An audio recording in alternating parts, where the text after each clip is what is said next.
Many IMGs struggle with work life balance. The thing is, everyone sells to us work life balance, prioritize yourself. These are certain facts about work life balance among the international medical graduates. Number one, there are certain challenges that will make work life balance a very difficult thing to achieve. First of all, are you going to be telling me to try to prioritize myself when I'm isolated from my family, the people I grew up with, the community I've known all my life? So, how am I going to achieve that? Separating from my parents and coming to a new country where I barely understand their language, I barely understand their culture, and then I've not even talked about the weather. These are the kind of things that make it even difficult to achieve the work-life balance. Because when you're like, okay, I have extra time today to do things for myself. What things? You're in a new country. Do you have friends? You don't have new friends. You're in a new country. It's too cold out there to go and socialize. You're in a new country, still trying to find your feet in a new job. You're still trying to meet up with the expectations of your new job. You're still trying to understand the different thing that is going on compared to where you're coming from. Yes, medicine is the same everywhere. However, there are certain things that are different. The systems are different. So you're still trying to understand that. And I haven't even talked about finances, the bills that are heaped upon you. Like if you don't pay the bills, you won't even survive. Talk more of thriving.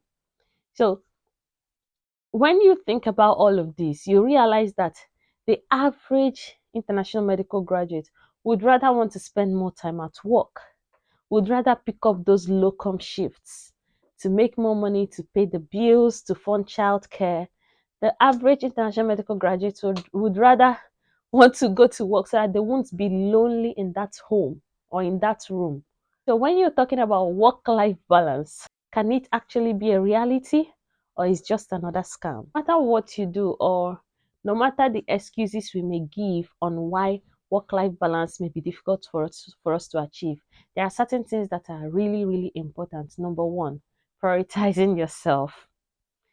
The truth is that no matter the job you're doing, and no matter how you feel important you are in that workplace or how you're trying to impress your bosses to get maybe to get your crest form signed off or to get people's approval or colleague feedback, you if anything happens to you today, there are people ready to take over that job and continue running it. So prioritize yourself. If you're feeling unwell, don't hesitate to call in sick. Don't hesitate to speak to your GP. Don't hesitate to get a sick line when you know you just can't function, whether it's physically or mentally. And then number two is maximize your annual leaves. Most of us are usually tempted to maybe pick up more shifts during our annual leaves. And by the time you know it, we are working back to back. And to what end? We realize that we are just exhausted. We are burnt out. We just can't function anymore. Prioritize those leaves. If you can do it the way you can spread it out, which is what I do. Like my annual leaves, instead of waiting to accumulate them at the end of the month or at the end of a particular year, I spread them out. If I have long rota days, I take annual leave in between to break that up so that I can have time for myself, so I can also have time to rejuvenate, without feeling really bad or feeling really worn out about the job. Connect with family as much as you can. Connect with people in the community, whether it's a community online, offline, or gym membership, any form of community. Just don't isolate yourself because moving into a new country is hard already. You don't want to make it even tougher for yourself. Share your experiences about achieving work life balance in the NHS or wherever you're working. Just share your experiences with me.